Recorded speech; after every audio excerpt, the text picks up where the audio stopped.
잠시 후 오전 10시에 김기춘 전 청와대 비서실장이 특검에 소환됩니다.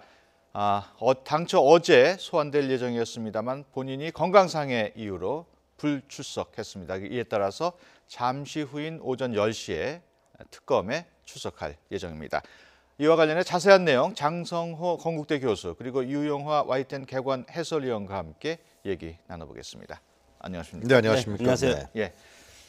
지금 소환을 앞두고 있습니다만 어제는 불출석했어요. 건강상의 이유를 내세워서. 네, 표면상으로는 이제 건강상의 이유로 불출석을 했는데 네. 김기춘 전 비서실장이 검사 출신 아니겠습니까? 그래서 검사의 수사 기법을 잘 아는 것이 아닌가 이런 뭐 추측도 있을 수 있고 그러나 이제 뭐 그만큼 또 충격이 상당히 좀 컸던 것 아니겠습니까? 그리고 이제 연령도 고령이시고 이런 상황에서 건강상의 문제도 있었던 것으로 보입니다. 그래서 오늘은 이제 어느 정도 안정을 좀 취해서 조사에 나오지 않을까 저는 그렇게 예측합니다. 지금 화면상으로 특검 앞 모습이 보이고 있습니다만은 오늘은 김기춘 전 실장이 뭐 불출석하겠다는 얘기는 아직 없는데 출석하실 거로 예상을 하십니까? 네, 뭐 하여튼 구속이 돼 있는 상황이고요.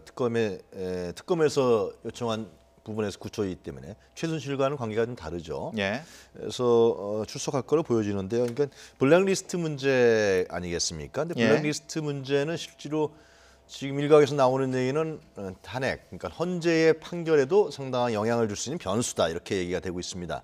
그 이유는 블랙리스트라는 부분들을 만약에 박 대통령이 지시했다라는 부분들을 특검에서 밝혀낸다 그러면은 그것은 뭐 언론 표현의 자유라든가 또 학문 예술의 자유라든가 헌법 22조죠. 그리고 양심의 자유 19조 이러한 부분을 위배되는 성격을 분명하게 갖기 때문에 이것은 뇌물죄 부분의 수사와 그 부분에 대해서 입증하려고 했던 부분보다도 더 확실한 부분이 될 수 있다. 그렇기 때문에 김기춘, 조윤선에 대한 블랙리스트 작성 지시를 박 대통령이 분명히 했다라는 부분을 특검에서 발표내는 거. 이것은 굉장히 중요한 관건이 되는 모습으로 보이는 거죠.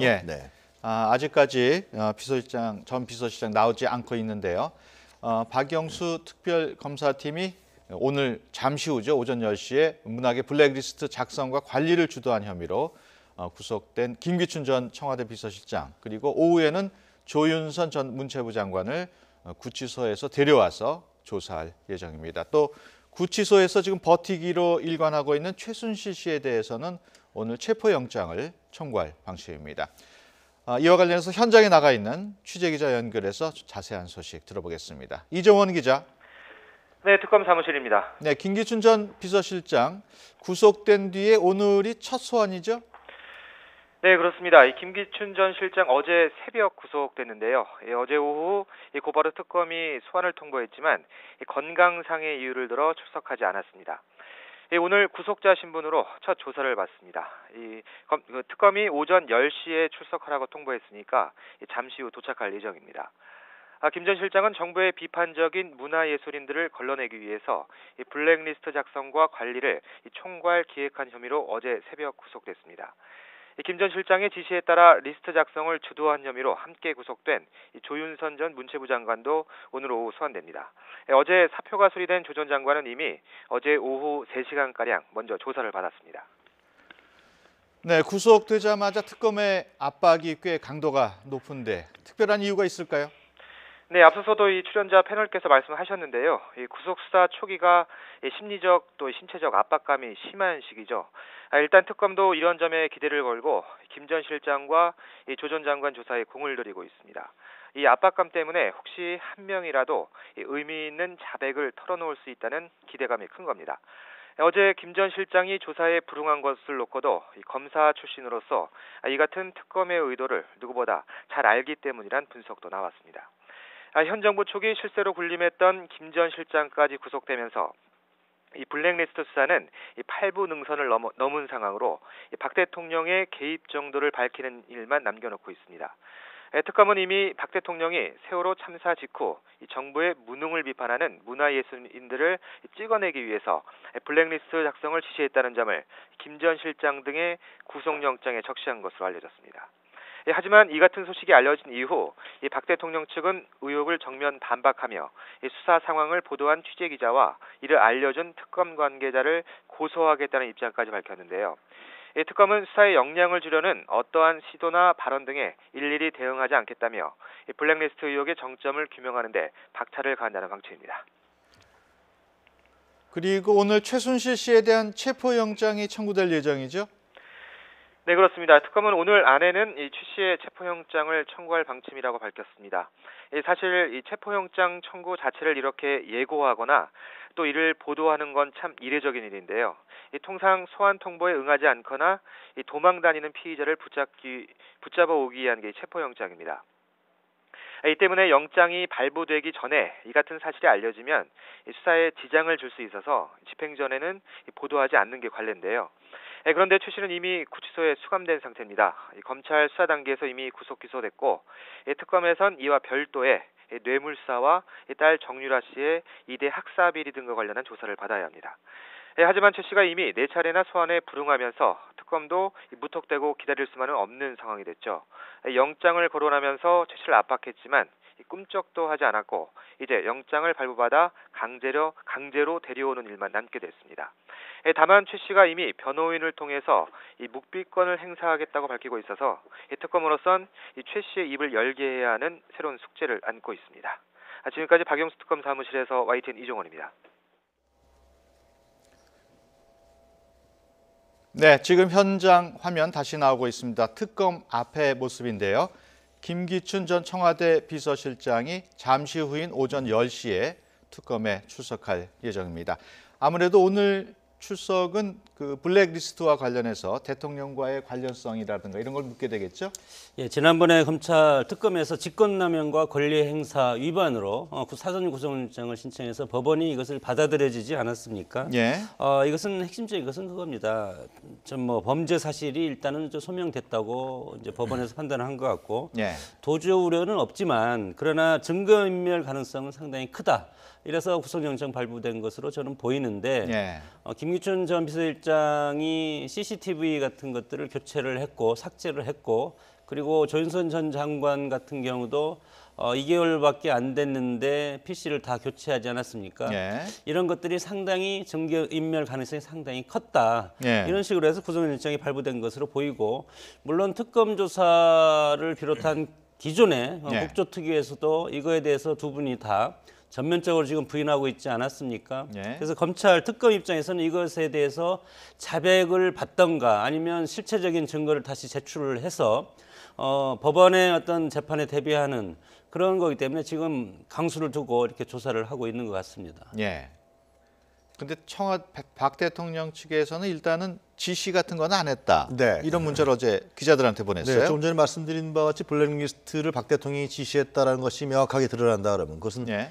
그 헌재 판결에도 상당한 영향을 미치기 때문에 청와대에서는 강력하게 부인하는 것 같은데요. 그런데 특검이 이 점을 밝혀내는 것이 굉장히 중요하겠죠. 예. 상식적으로 생각했을 때 비서실장이 이 엄청난 일을 하는데 대통령에게 보고도 하지 않고 예. 대통령의 지시도 따르지 않았다. 이거 어느 누가 납득을 하겠습니까? 예. 비서실장이라는 것은 바로 대통령을 보좌하면서 모든 걸 다 관리하는 문제이기 때문에 예. 상식적으로는 국민들이 봤을 때는 당연히 김기춘 전 비서실장은 박근혜 대통령과의 충분한 연계와 지시 보고상에서 이러한 일이 이루어졌을 거다라고 생각하는데 예. 결국 이제 특검이 그걸 밝혀내는 부분이 이제 중요한 것이죠. 결국은 이제 그것이 이제 증언이라든가 아니면 다른 증거라든가 이런 부분들을 과연 특검이 어떻게 수사를 통해서 밝혀내느냐 이게 굉장히 중요한 문제라고 생각합니다. 예. 대통령 측은 부인을 하고 있습니다만은 만약에 지시한 것이 관여한 것이 사실로 나타난다면은 헌법상에 나타나 있는 그 표현의 자유를 침범한 거 아니겠습니까? 네. 이렇게 되면 탄핵 심판에도 아무래도 큰 영향을 미치겠죠? 탄핵에 대한 쟁점을 5가지로 줄였는데 그중에서 하나가 언론에 대한 자유 침해가 들어가 있습니다. 예. 그래서 이것에 대해서 대통령이 개입한 것이 인정이 되면 탄핵 사유가 충분히 된다고 보는데 그러나 과연 이제 대통령 청와대 측에서는 이미 이거에 대해서 상당히 지금 부정적으로 반격을 하고 있지 않습니까? 예. 그리고 또 당사자인 조윤선하고 그리고 김기춘 비서실장도 이거에 대해서 전면적으로 지금 부정하고 있기 때문에 과연 이것을 어떻게 입증을 해서 이것을 재판에서 유죄로 끌어내냐. 다시 말하면 직권남용과 권리행사 방해가 구속 요건이 어떻게 충족이 시키느냐. 이것이 이제 특검의 가장 큰 목적인데요. 예. 기존의 4명 중에서 김종덕 전 장관 그리고 정관주 전 문체부 1차관 신동철 전 청와대 정무비서관 예. 이 3인에 대해서 구속영장이 청구해서 구속영장이 받아들여지지 않았습니까? 예. 이런 상황에서 하부적인 단계에서는 이것이 블랙리스트가 작성됐다는 것은 확실한데 예. 이것이 대통령과 연계성이라든가 그리고 그때 당시에 정무수석인 조윤선 전 장관과의 연계성 이것은 아직까지 뚜렷하게 밝혀진 것은 없다고 봅니다. 예. 그렇기 때문에 특검이 구속영장이 바로 떨어지자마자 지금 이렇게 강수를 두고 있는 것이 아닌가 예. 그렇게 전망이 됩니다. 김기춘 전 실장이 청문회에서도 네. 굉장히 모든 내용을 부인하고 네. 굉장히 대부분 뭐 얘기한 게 거의 없을 정도인데 과연 특검이 어느 정도 뭐 말을 이끌어낼지 모르겠어요. 그러니까 그것은 이제 특검이 갖고 있는 뭐 수사의 능력도 되겠지만 그동안의 특검 수사를 통해서 뭐 수집한 증거라든가 각종 증언이라든가 이런 부분들을 통해서 이제 김기춘 전 실장을 추궁하게 되겠죠. 예. 근데 당시에 김기춘 전 실장이 했던 비서실장을 할 때는 2014년 세월호 때를 분기점으로 볼 수가 있습니다. 그래서 왕 실장으로 불렸었고요. 예. 그리고 이 세월호 참사 블랙리스트 작성 때도 그리고 세월호 참사 이후에 바로 5월에 지시가 내렸다는 것이 이제 수사를 통해서 밝혀진 사실들입니다. 그렇기 때문에 그리고 또 2014년 6월에는 지방선거가 그 당시 있었습니다. 예. 여권 입장에서 봤을 때는 이 세월호 참사에 대한 부분들에 대한 악화된 여론을 어떻게든지 피해 나갈 필요가 있는 것이고 예. 그리고 블랙리스트를 통해서 어떤 반정부적인 뭐 표현이 제가 이상합니다만 하여튼 정부에 친화적이지 않은 그런 예술인들을 속아내서 그 블랙리스트를 통해서 문체부의 지원 자체를 막아서 그들의 예술 활동을 막고 그걸 통해서 정치적인 정권적인 이득을 취하자 예. 이런 의도라고 우리가 해석되고 있습니다. 그렇기 때문에 상당히 엄중한 문제라고 할 수밖에 없는 거죠. 세월호 문제까지 결합되기 때문에. 예. 근데 아까도 제가 말씀드렸습니다는 과연 국민들 입장에 봤을 때는 비서실장이 뭐 독립된 기구가 아닙니다. 뭐 감사원도 아니고 독립된 기구가 전혀 아니에요. 비서실장이라는 건 대통령을 보좌하는 기구니요. 아주 친밀하고 긴밀하게. 그런데 비서실장이 블랙리스트를 작성을 주도하고 관리했는데 그걸 대통령한테 전혀 보고하고 지시하지 않았다. 이걸 어느 누가 믿겠습니까? 문제는 이제 특검이 이 사실을 어떻게 밝혀내느냐 이게 가장 중요한 문제겠죠. 예. 네. 두 가지 이제 큰 벽이 있다고 봅니다. 예. 김기춘 실장이라든가 조윤선 장관이 인정을 하면 일단 대통령이 지시했다고 할 수밖에 없지 않겠습니까? 예. 그러나 일관되게 그동안 이것에 대해서 부인을 해왔고 예. 그리고 또 그 중간에 국조특위가 열려서 국조특위에서도 절대 이것은 사실이 아니다. 예. 이렇게 수차례에 걸쳐서 이거에 대해서 반복적으로 말을 했기 때문에 예. 위증죄가 상당히 지금 크게 걸려 있지 않습니까? 예. 이렇기 때문에 이 두 사람이 이거에 대해서 인정하던가 아니면 대통령이 지시했다고 하던가 이런 것들을 하기에는 상당히 지금 어려운 상황에 처해 예. 있기 때문에 예. 본인들은 기존의 입장을 유지할 가능성이 상당히 크다고 봅니다. 예. 그러면 결국은 이것이 이제 검찰 특검에서 이거에 대한 입증할 수 있는 것은 특검의 의무이기 때문에 예. 특검에서 이거에 대해서 입증할 필요가 있다고 봅니다. 예. 조윤선 장관, 전 장관이죠. 네. 어제 구속이 됐고 어제 일단 3시간 조사는 받았는데 네. 오늘 오후에 또 소환이 돼요. 2시에 지금 네. 예정이 돼 있습니다. 그것도 뭐 같은 취지겠죠. 특검에서는 하여튼 조윤선 전 장관으로부터 받아내야 될 사실들이 상당히 많고 특히 정무수석이었기 때문에 예. 분명히 대통령에게 직보했을 것이다. 물론 예. 김기춘 전 비서실장하고에도 직보하고 지시와 보고를 통해서 움직였겠지만 이게 중요한 문제이기 때문에 예. 사람을 솎아내는 문제 아닙니까? 사람을 정하는 문제예요. 예. 이 사람이 박근혜 정부의 친화적인지 비친화적인지를 가려내는 문제이기 때문에 굉장히 네. 이거는 여러 부분에서 아마 스크린이 됐을 거라고 저는 생각합니다. 누구 한 명이 이걸 정할 수 있는 문제는 아닙니다. 예. 그렇기 때문에 아마 김기춘 전 비서실장 또 청와대에서 활용할 수 있는 각종 기관 정보기관이라든가 통해서 아마 이 문제를 집약했을 거로 여겨지는데요. 예. 하여튼 그 정무수석이 대통령에 보고했느냐 안 했느냐 이 문제가 특검에서 굉장히 중요한 문제로 다가올 수 있겠죠. 예. 그래서 조윤선 전 장관, 조윤선 전 정무수석은 우리가 알고 있습니다만 박근혜 전 대통령의 그림자, 수행 그림자였다. 예. 그리고 박근혜 정부의 신데렐라였다. 라는 부분에서 의미하듯이 사실상 정권의 핵심적인 역할을 했던 사람 중에 하나입니다. 예. 그렇기 때문에 과연 정무석 때 블랙리스트 부분에서 몰랐다. 그 밑에 있는 비서관들이 작성했는데 그건 도저히 상식적으로 체계상으로 청와대 체계상이라든가 위계질서상 납득이 안 가는 문제인데요. 특검에서 그 하드디스켓을 발견을 했다는 거 아닙니까? 그래서 예. 그 문제 때문에 결국 구속영장을 신청했고 구속영장이 떨어진 걸로 알고 있습니다. 예. 어제 3시간 동안 조사를 했는데 네. 오늘 오후 2시에 또 소환하는 것과 관련해서 일부에서는 군기잡기 아니냐는 얘기가 나오고 있어요.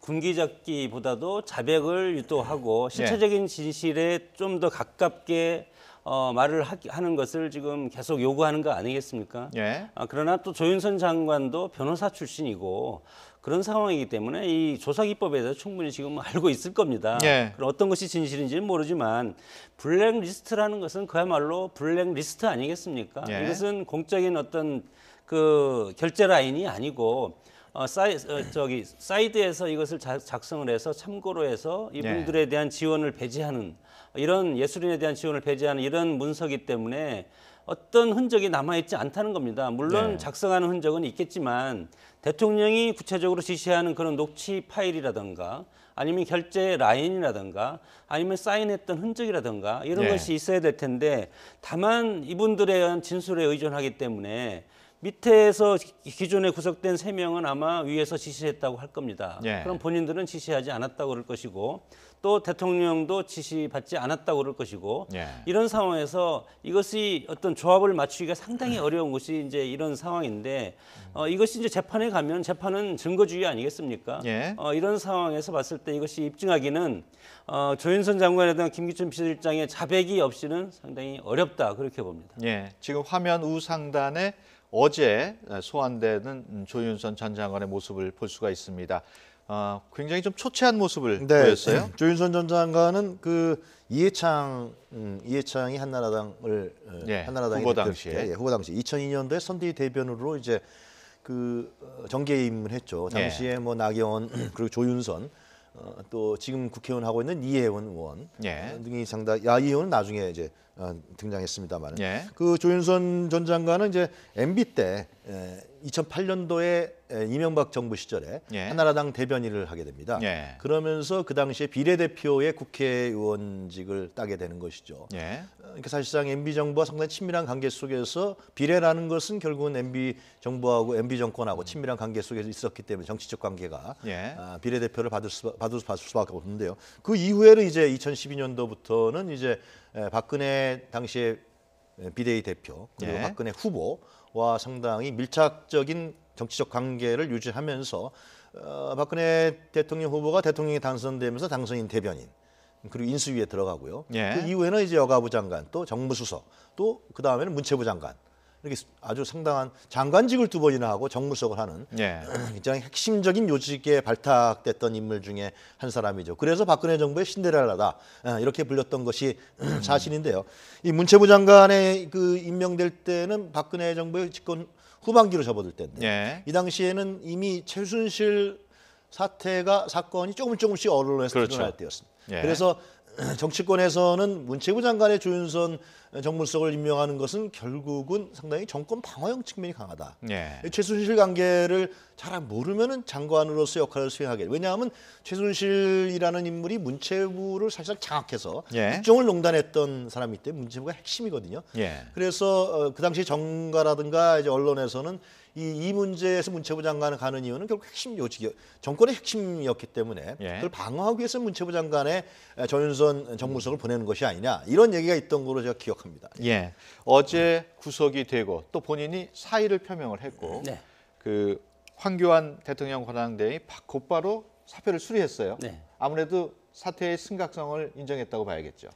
황교안 권한대행이 결단력이 저는 뭐 돋보였다고 봅니다. 뭐 즉시 수리하는 것은 뭐 국민 감정이라든가 지금까지 장관직 사퇴를 하지 않고 본인의 결백을 주장했지 않았습니까? 그러나 사법부에서 이거에 대해 구속영장이 발부됐다는 것은 그만큼 유죄의 심정이 상당히 강하다는 것 아니겠습니까? 그런 측면에서 법적인 절차를 존중한다는 그런 취지에서는 저는 뭐 바로 사표 수리한다는 것은 했다는 것은 아주 잘한 조처라고 봅니다. 지금 10시가 거의 다 돼가고 있습니다. 9시 59분 지금 30초를 지나고 있는데요. 특검 현장 사무실에서는 아직 김기춘 전 비서실장이 출석하는 모습은 보이지 않고 있습니다. 조 전 장관 어제 사표 냈습니다만 사실 구속이 되고 나서야 사퇴 표명을 했어요. 맞습니다. 그 전에 할 수는 없었을까요? 그러니까 계속해서 조윤선 전 장관은 부인하지 않았습니까? 특검에서 진실을 규명해 주길 바란다. 자기 자신은 블랙리스트 부분에 전혀 관여한 바가 없다. 라는 부분을 강하게 계속해서 부인하고 부정해 왔지만은 예. 결국은 특검에서 그 하드디스켓 언론 보도에 따르면 그 장관실에 있던 그 컴퓨터의 하드디스켓을 발견하면서 거기서 결국은 조 장관이 블랙리스트를 관리하고 깊숙이 관여했다는 정황이 드러나면서 예. 실제로 구속영장이 청구됐고요. 구속이 됐기 때문에 결국은 현재의 영장 담당 부장판사가 구속영장을 받아들였다는 것은 결국은 특검의 증거가 상당히 신빙성이 있다 이런 판단을 한 거 아니겠습니까? 예. 변호사 출신 조 장관으로 봤을 때는 더 이상 장관직을 수행하는 것이 어렵다 그런 예. 판단을 했겠죠. 예. 만약에 구속이 안 됐다 그러면은 불구속 상태에서 재판을 통해서 장관직을 유지하면서 아마 진행하려고 했던 것 같은데 그 부분이 구속이 되는 바람에 아마 장관직은 사표를 내고요. 황교안 권한대행이 바로 사표를 수리한 걸로 알고 있습니다. 예. 지금 그 문체부 장관이 공석인 상태란 말이에요. 네. 그렇게 되면은 평창 올림픽을 또 걱정하는 일부 목소리도 나오고 있습니다. 그 부분은 어떻게 보십니까?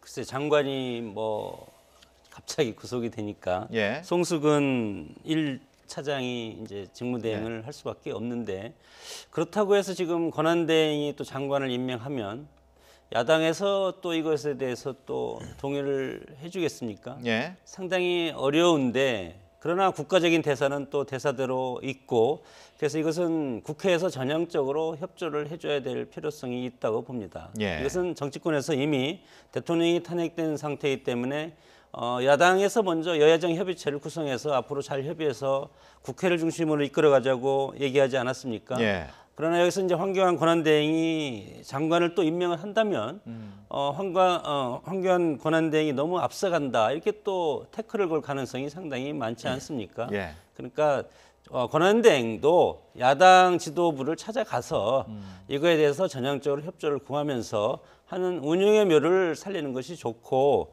국가적인 대사를 성공시켜야 되지 않겠습니까? 예. 그러기 위해서는 장관도 하루속히 빨리 들어와서 예. 새로운 장관 체제 아래서 이것이 흔들림 없이 이끌어가는 것이 저는 상당히 예. 중요한 포인트라고 봅니다. 황교안 대행이 후임 장관을 임명하는 게 그렇게 쉬워 보이지는 않는데. 네. 그렇죠? 근데 황 대행이 이제 이런 사실을 직시해야 됩니다. 예. 그러니까 지금 문화체육관광부라는 곳은 예. 실제로 최순실과 그 패거리들이 사실상 예산과 조직을 장악했던 곳입니다. 예. 뭐 다음 주 초인가 실국장들 문체부 실국장들이 뭐 사과 성명을 하겠다, 사죄를 하겠다 이런 언론 보도가 나오고 있는 것을 알고 있지만은 예. 과연 그들이 같이 이러한 그 최순실 일당과 최순실 패거리들과 같이 물론 시키는 대로 했다 그러지만 예. 그 부분에 대해서 실행을 했던 부서 중에 아주 중요한 부서 중에 한 명이고요. 예. 특히 블랙리스트 작성을 청와대에서 했다 그러지만 그 실행은 문체부에서 하지 않았습니까? 예. 네. 또 문체부에서 여러 가지 또 뭐 자료를 수집해서 청와대에 올린 것으로 지금 예. 나타나고 있고요. 근데 과연 지금 송수근 제1차관도 지금 블랙리스트 관련 부분에 대해서 문체부에서 실질적인 역할을 했다. 예. 그러니까 기획실장이었으니까요. 예. 그런 사람을 1차관으로 황 대행이 얼마 전에 앉혔습니다마는 과연 이런 상태에서 정말 평창 동계올림픽이 제대로 그리고 아주 균형적으로 이루어질 수 있을 것이냐라는 부분에 의심이 갈 수밖에 없는 것이고요. 예. 그리고 많은 그 예산을 집행하고 있는 문체부가 이런 상황에서 국민의 신뢰라든가 문화예술계 사람들의 신뢰를 받으면서 역할을 할 수 있을 것이냐 이런 부분에 대해서 황 대행이 아무리 권한 대행이라 할지라도 예. 직시할 필요가 있다. 그래서 지금 장 교수 얘기하셨습니다마는 만약에 장관을 교체한다 그러면 국회 추천을 받아서 할 수 있는 것이고요. 예. 만약에 장관 추천이 상당히 정치적으로 어렵다 그러면은 전 차관이라도 교체해야 된다고 생각이 들고요. 지금 실국장들도 즉각적인 개혁 인사를 해야 된다고 봅니다. 예. 뭐 대행 체계라 하더라도 그렇지 않으면 사실상 지금 엉망이 되고 숙밭이 된 문체부가 정부의 주요 기능을 할 수 있겠느냐? 저는 상당히 불가능하다 그런 의심을 할 수밖에 없다고 생각합니다. 예. 김기춘 전 비서실장 출석 예정 시간이 오전 10시였습니다만은 지금 거의 5분이 지나가고 있습니다. 그 송 차관 대행 체제 아무래도 국민들이 보기에는 블랙리스트를 관리했던 인물이니까 아무래도 좀 미덥지 않게 볼 텐데 여기에 내일 또 사과문을 발표한다고 뭐 말씀하셨습니다. 그 부분도 약간 좀 뒤늦은 거 아닌가 이런 생각도 들어요. 글쎄요, 뭐 어떻게 보면 진퇴양난의 이제 문체부인데 지금 예. 블랙리스트 총괄팀장 의혹을 받고 있고 특검에 이제 수사도 받지 않았습니까? 예. 1차관으로서 물론 권한대행은 해야 되겠지만 예. 장관 직무대행은 해야 되겠지만 그러나 이제 이런 국민적인 어떤 의혹의 시선 이런 것들이 있기 때문에 이것은 차관 스스로 거취를 결정하는 것이 아니고 이건 황 권한대행이 이거에 대해서 어떻게 정리를 해줘야 될 필요는 있다고 봅니다. 예. 다만 이렇게 정리를 하더라도 일단 업무 연수성은 지속돼야 된다. 이런 것은 뭐 제 이제 개인적인 생각이지만 그런 의미에서 어떤 문제가 있으면 처방이 빨리빨리 이루어져야지 이 예. 비상시국을 넘길 수 있지 않겠습니까? 평온한 시기라면 이것이 시간을 두고 어떻게 업무 분장이 됐기 때문에 각각의 어떤 역할에 따라서 이것이 운영이 되지만 지금은 장관 자체가 흔들리고 국가 예. 자체가 지금 흔들리는 이 상황이기 때문에 이런 문제가 있으면 즉시 이거에 대해서 처방이 이루어져야 된다고 봅니다. 예. 최순실 씨 얘기도 안 할 수가 없습니다. 특검 소환에 벌써 4번째 불응하고 있는 상황이에요. 네. 계속 버티기로 나가고 있는 상황인데 어떤 의도로 보십니까? 최순실 본인은 하여튼 우리가 언론이라든가 카메라를 통해서 우리가 봤듯이 예. 그 눈매가 참 저는 만만치 예. 않다라는 생각을 많이 갖게 돼요. 많은 사람들도 야, 저 사람이 진짜 이 대한민국을 이 지경으로 빠진 예. 그런 국정농단의 주역인데도 불구하고 전혀 반성이라든가 참여하는 자세는 없는 것이고요. 그리고 스스로 그런 생각을 하는 것 같아요. 자기는 밑바닥까지 다 왔다. 예. 그렇기 때문에 이 법망과 어떤 범죄 혐의라든가 이런 부분들을 재판법정에서 어떻게 피해 나갈 것이냐. 그리고 아직 뭐 제대로 검찰이라든가 특검에서 밝혀내지 못했지만 최순실이 은닉한 재산이 뭐 엄청난 규모라는 것이 예. 지금 나오고 있지 않습니까? 예. 그런 부분에 대한 생각을 하겠죠. 빨리 어떻게든 나가서 그 재산을 갖고서 결국은 평생을 살겠다. 뭐 그런 생각을 개인은 하지 않겠습니까? 예. 그렇기 때문에 재판에서 하여튼 모든 혐의를 다 부인하고 빠져나갈 부분은 빠져나가서 형량을 적게 받겠다. 뭐 이런 의도 아니겠습니까? 그렇기 때문에 특검에 출석하지 않는 이유도 가봐야 뻔한 얘기고 실제로 자기 자신에게 불리할 수밖에 없기 때문에 불출석하는 거고요. 그리고 이제 박 대통령과의 공범관계, 공모관계, 경제적, 정치적 공동체에 대한 관계가 밝혀지는 순간 자기한테도 상당히 불리하죠. 왜냐하면 탄핵에서 박 대통령이 인용당한다 그러면 그 네. 화살은 또 최순실에 대한 재판에 영향을 미칠 수밖에 없기 때문에 그래서 여러 가지 이러한 부분들을 고려하면서 하여튼 감옥 안에서 네. 뭐 독고하고 있겠습니다만 이러한 셈법을 계속해서 두드리고 있지 않느냐 네. 그런 생각이 듭니다. 예. 최순실 씨가 계속 소환에 불응하면서 네. 특검은 체포영장까지 지금 곧 발부할 것으로 보이거든요. 그렇게 되면 어차피 강제적으로라도 나오게 되는 거죠. 소가 물을 안 먹으면 강가에 가도 뭐 물을 먹일 수가 없는 거 아니겠습니까? 예. 뭐 비유가 적절한지는 모르겠지만 예. 긴급 체포를 해서 체포영장을 발부해서 발부가 된다고 하더라도 특검에 가더라도 묵비권을 할 겁니다. 불리한 것은 진술하지 않을 것이기 때문에 예. 그렇게 큰 실익은 없지만 그럼에도 불구하고 이제 특검이 사실은 국민적 여명, 국회에서 이것을 야당에서 특히 임명을 한 특검 아니겠습니까? 예. 그렇기 때문에 국민적 그런 감정 그런 것도 이제 신경 안 쓸 수가 없는 예. 부분이 이제 특검이고 그리고 또 언론 브리핑을 매일 하게 되어 있지 않습니까? 규정상 이런 상황에서 특검도 특검 다른 대로 국민들한테 보여줘야 된다 이런 측면이 강한 것 같고 예. 오지 않으면 체포라도 해서 끌어다 놓고 그 다음에 여기에서 말을 하지 않으면 할 수 없다 뭐 이런 취지로 지금 진행이 예. 되는 것 같습니다. 그동안에 그 최순실 씨의 그 진술이라든가 그 태도를 보면은 그 지금 딸 정유라를 굉장히 의식하는 듯한 발언도 많이 했는데요. 네, 그래서 당시에 정유라 씨가 지금 그 덴마크 검찰에 체포됐을 때 최순실이 흔들릴 수도 있다. 예. 또 그런 부분들은 결국 특검 수사에 상당히 전향적인 부분으로 바뀔 수도 있다. 예. 이런 기대를 했었는데 지금 예. 정유라 씨를 내달라는 데서 한국 검찰이 특검이 소환하지 못하고 있는 상황입니다. 예. 그런 법적 절차라든가 여러 가지 부분에서 지금 정확하게 지금 진행이 못하고 있는 상황인 것이죠. 예. 그러면서 정유라 씨가 만약에 소환된다 그러면은 아무래도 자기 자신의 친딸이니까 예. 피부치니까 정유라를 보호하기 위해서 다른 짓을 하지 않겠느냐. 예. 뭐 이런 우리가 예상을 하는 것인데요. 현재는 정유라 씨가 대한민국으로 한국으로 소환되지 못하고 있는 상황입니다. 예. 특검 기간이 지난 이후에야 올 수 있을 것이다. 이런 예상도 있어요. 정유라 씨가. 뭐 한참 지난 다음에 올 가능성이 저는 좀 많은 것 같습니다. 예. 여러 가지 또 우리 한국적인 어떤 그 법적인 상황과 외국의 법은 상당히 거기는 뭐 기간 같은 건 별로 중요하게 생각하지 예. 않고 오랫동안 또 인권적인 차원에서 피해자도 똑같은 인권적인 차원에서 보호를 하는 그런 법률 시스템이기 때문에 예. 저는 상당히 늦춰질 가능성도 있다고 봅니다. 예. 물론 들어와서 여러 가지 진술을 해서 조합을 맞춰주면 좋겠지만 그것은 또 그쪽 나름대로의 어떤 방어 논리를 또 펼쳐야 되지 않겠습니까? 예. 이런 상황에서 강제 송환하기에는 상당히 시간이 촉박하고 어려울 수도 있다고 봅니다. 예. 김기춘 전 비서실장 지금 예정 시간인 오전 10시에서 지금 10분 이상이 지나고 있습니다만은 특검 사무실에 아직까지 출석하지 않고 있습니다. 오늘 경우에는 불출석 사유서를 제출하지는 않았기 때문에 출석이 예상되고 있습니다만은 아직까지 10분이 지난 현재까지 출석하지 않고 있습니다. 특검의 공식 수사 기간이 70일인데 이제 내일이면은 그 절반이 지나게 됩니다.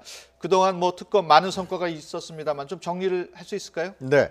하여튼 특검은 특검의 그 어떤 진행 속도라든가 방향이라든가 이런 것을 봤을 때는 굉장히 국민들 입장에서 봤을 때는 고무적인 방향으로 진행하고 있다. 이런 예. 것을 평가할 수 있을 것 같습니다.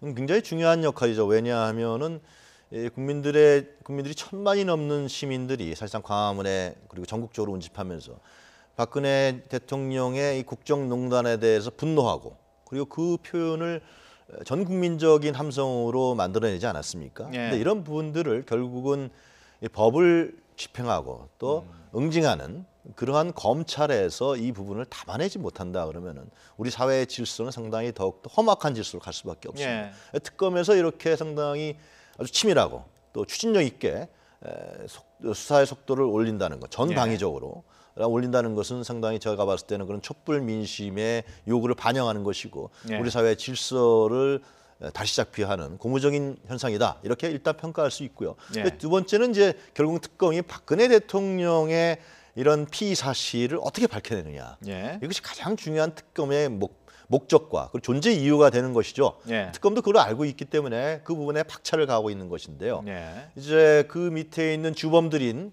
사람들이 하나하나 구속되고 또 특검에서 수사를 받고 있기 때문에 이제 2월 초로 예정돼 있는 박근혜 대통령에 대한 수사, 예. 이 부분들에 대한 혐의 입증, 이 부분이 과연 특검의 최종 목표가 예. 될 것이라고 생각합니다. 네, 그럼 여기서 다시 한번 취재 기자를 연결해서 현장 상황 다시 한번 알아보겠습니다. 이정원 기자. 네, 특검 사무실입니다. 네, 김기춘 전 실장 구속된 뒤 오늘이 첫 소환인데 아직까지 나오지 않고 있어요. 네, 그렇습니다. 검찰이 오전 10시 출석하라고 통보했으니까 이제 12분 정도가 지나갔는데요. 아직 불출석 사유서를 제출한 것으로 확인되지는 않았습니다. 일단 이 많은 눈이 내렸기 때문에 도로 사정이 좋지 않기 때문으로 보이는데요. 김 전 실장은 정부의 비판적인 문화예술인들을 걸러내기 위해서 블랙리스트 작성과 관리를 총괄 기획한 혐의로 어제 새벽 구속됐습니다. 오늘 소환 조사가 진행된다면 구속 이후에 진행되는 첫 소환 조사입니다. 김 전 실장의 지시에 따라서 리스트 작성을 주도한 혐의로 함께 구속됐던 조윤선 전 문체부 장관도 오늘 오후 2시에 소환됩니다. 어제 사표가 수리된 조 전 장관은 이미 어제 오후에 불려 나와서 3시간가량 먼저 조사를 받았습니다. 네, 김기춘 전 비서실장 구속이 되자마자 특검의 압박이 꽤 강도가 높은데 특별한 이유가 있을까요? 네, 일단 이 구속 초기가 이 심리적 또 이 신체적 압박감이 심한 시기라고 합니다. 일단 특검도 이런 점에 기대를 걸고 김 전 실장과 이 조 전 장관 조사에 공을 들이고 있습니다. 이 압박감 때문에 혹시 한 명이라도 의미 있는 자백을 털어놓을 수도 있다는 기대감이 있는 건데요. 어제 김 전 실장이 조사에 불응한 것을 놓고도 이 검사 출신으로서 이 같은 특검의 의도를 누구보다 잘 알기 때문이란 분석도 나왔습니다. 현 정부 초기 실세로 군림했던 김 전 실장까지 구속되면서 블랙리스트 수사는 8부 능선을 넘은 상황입니다. 이제 박 대통령의 개입 정도를 밝히는 일만 남겨놓고 있는데요. 특검은 이미 박 대통령이 세월호 참사 직후 정부의 무능을 비판하는 문화예술인들을 찍어내기 위해서 블랙리스트 작성을 지시했다는 점을 김 전 실장 등의 구속영장에 적시한 것으로 알려졌습니다. 하지만 이 같은 소식이 알려진 이후 어젯밤 박 대통령 측은 의혹을 정면 반박하면서 수사 상황을 보도한 취재기자와 이를 알려준 특검 관계자를 고소하겠다는 입장까지 밝혔는데요. 특검은 수사의 역량을 주려는 어떠한 시도나 발언 등에 일일이 대응하지 않겠다며 블랙리스트 의혹의 정점을 규명하는 데 박차를 가한다는 방침입니다. 네, 최순실 씨에 대한 체포영장 오늘 청구될 예정이죠? 네, 그렇습니다. 오늘 안에는 최 씨의 체포영장을 청구할 방침입니다. 사실 이 체포영장 청구 자체를 이렇게 예고하거나 또 이를 보도하는 게 참 이례적인 일인데요. 통상 소환 통보에 응하지 않거나 도망 다니는 피의자를 붙잡아 오기 위한 게 체포영장입니다. 이 때문에 영장이 발부되기 전에는 이 같은 사실이 알려지면 수사에 지장을 줄 수 있기 때문에 집행 전에는 보도하지 않는 게 관례인데요. 그런데 최 씨는 이미 구치소에 수감된 상태입니다. 검찰 수사 단계에서 이미 구속 기소됐고 특검에선 이와 별도의 뇌물 수사와 딸 정유라 씨의 2대 학사 비리 등과 관련한 조사를 받아야 합니다. 하지만 최 씨가 이미 4차례나 소환에 불응하면서 특검도 무턱대고 기다릴 수만은 없는 상황이 됐는데요. 이 영장을 거론하면서 이 최 씨를 압박했지만 꿈쩍도 하지 않았고 이제 영장을 발부받아 강제로 데려오는 일만 남게 됐습니다. 다만 최 씨가 이미 변호인을 통해서 묵비권을 행사하겠다고 밝히고 있어서 특검으로선 최 씨의 입을 열게 해야 하는 또 다른 숙제를 안고 있습니다. 지금까지 박영수 특검 사무실에서 YTN 이정원입니다. 네, 김기춘 전 비서실장 당초 오전 10시에 특검에 출석하기로 돼 있었습니다만은 아직까지 출석을 하지 않고 있습니다. 지금 특검의 그 수사기관의 성과 또 앞으로의 숙제에 대해서 얘기를 했었습니다만 장 교수님께서 보시기에는 지금 70일 중에 내일이 절반인데 어떻게 보십니까? 애초에 특검이 70일 동안에 끝내겠다 야심차게 출발을 했지 않습니까? 그래서 지금 성과도 상당히 많은 것이 지금 10명을 구속을 시켰고 여러 가지 지금 방대하게 지금 집중 조사가 이루어지고 있는데 여기서 추가적으로 30일을 추가할 수가 있는데 이것은 대통령이 허가를 해줘야 받아야 되기 때문에 황교안 권한대행이 이것을 안 해주면 70일 동안에 끝내야 됩니다. 이런 상황에서 시간적으로 상당히 부족하다고 느껴지고 그리고 가장 뼈아픈 부분이 이재용 삼성 부회장에 대한 구속영장 청구를 실패했다는 것이 저는 특검의 가장 뼈아픈 부분이라고 생각을 합니다. 이번 특검의 핵심은 국정농단과 대가성, 뇌물죄 부분인데 특히 대통령과의 연계성을 밝히는 것이 특검의 가장 큰 목적 아니겠습니까? 이것이 이제 또 헌재와 같이 연계가 되어 있는데 대가성 부분이 상당 부분 지금 특검의 타격을 받은 것이 구속영장 뇌물죄 대가성이 아직은 더 이것을 심리해봐야 되겠다는 것이 법원의 판단이기 때문에 여기서 이미 특검에 대해서는 광범위하게 조사를 했기 때문에 이거에 대해서 추가적으로 나올 수 있는 것이 없고 그리고 삼성 측에서는 이것은 압박에 의한 회유, 압박에 의해서 우리가 한 것이지 우리가 자발적으로 대가성을 요구한 것은 아니었다. 이렇기 때문에 법원이 이것을 일정 부분 인정한 것 아니겠습니까? 이것이 저는 가장 큰 지금 특검의 가장 큰 목적이었는데 이것이 좀 빗나갔다는 것이 좀 아쉬운 부분이고 이제 국정농단 부분도 헌재에서 일정 부분 정호성이나 안종범 수첩 그리고 녹취 파일 이런 것도 있지만 이것이 어떤 그 증거를 동의받은 것도 있지만 부동의받은 것도 있고 그렇기 때문에 특검이 애초에 원했던 그런 전략대로는 가고 있는 것은 아니다 이렇게 봅니다. 그래서 상황이 상당히 녹록하지만은 않지만 앞으로 이제 반환점을 돌았기 때문에 기존의 어떤 기초조사는 다 이루어졌다고 봅니다. 여기에서 특검에서 앞으로 선택과 집중을 할 필요가 있다. 물론 헌재도 그렇겠지만 그런 상황에서 앞으로 남은 35일이 특검이 만들어진 그런 존재, 목적이 이루어질 수 있냐 없냐 성패를 가를 아주 중요한 기간이라고 봅니다. 제 생각에서 특검에서 연장 신청을 하면 황교안 대행은 안 받아들일 수 없다고 생각이 들고요. 안 받아들인다면 국민의 저항에 큰 저항에 부딪힐 거라고 생각합니다. 그리고 이제 뭐 특검이 지금 가다가 주춤하게 된 부분들이 결국은 이재용 부회장에 대한 구속영장 청구가 기각되면서 상당히 주춤했다 그러는데요.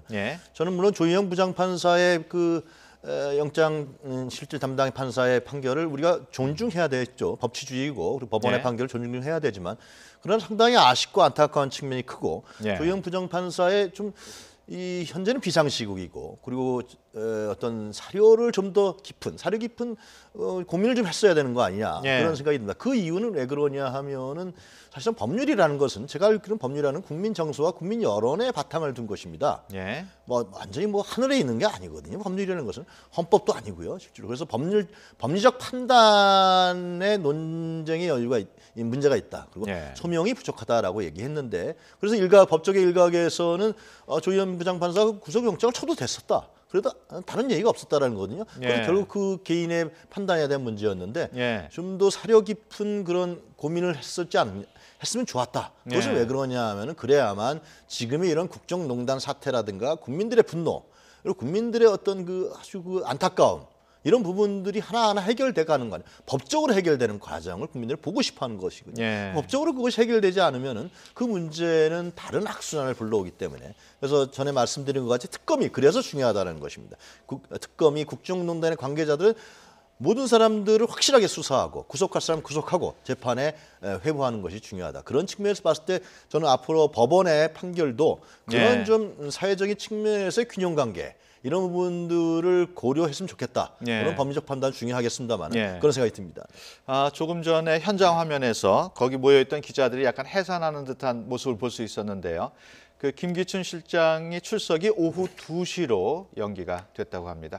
특별한 이유가 있을까요? 아무래도 본인이 좀 건강상의 문제를 또 제시했는지 어떤지 모르겠습니다. 네, 건강상의 문제를 제시했을 겁니다. 예. 지금 뭐 스텐스 수술도 7번 했다고 그런 것도 지난번에 국조특위에서도 말씀하지 않았습니까? 예. 그런 상황에서 오전에는 너무 힘들다. 그래서 예. 오후 2시로 일단 연기를 해서 그것이 특검에서 받아들여졌는지 예. 그건 이제 뭐 사실은 모르겠지만 오후에도 또 뭐 예. 건강상 이유로 안 나올 수도 있다고 봅니다. 어떻게 보면 본인한테 불리할 거면 특검 조사를 안 받는 방법을 취할 수도 있지 않겠습니까? 예. 그리고 그런 기회, 시간 이런 것을 가급적 벌어보고자 하는 그런 이제 뭐 자기 보호 본능 그런 것이 있기 때문에 뭐 그런 취지로 지금 연기를 한 것 아닌가 그렇게 일단 오후 2시로 연기됐으면은 조윤선 전 장관하고 네. 같이 소환이 되는데 연기 사유 어떻게 보십니까? 뭐 하여튼 김기춘 전 실장이 준비를 좀 하려고 그러는 거 아니겠습니까? 예.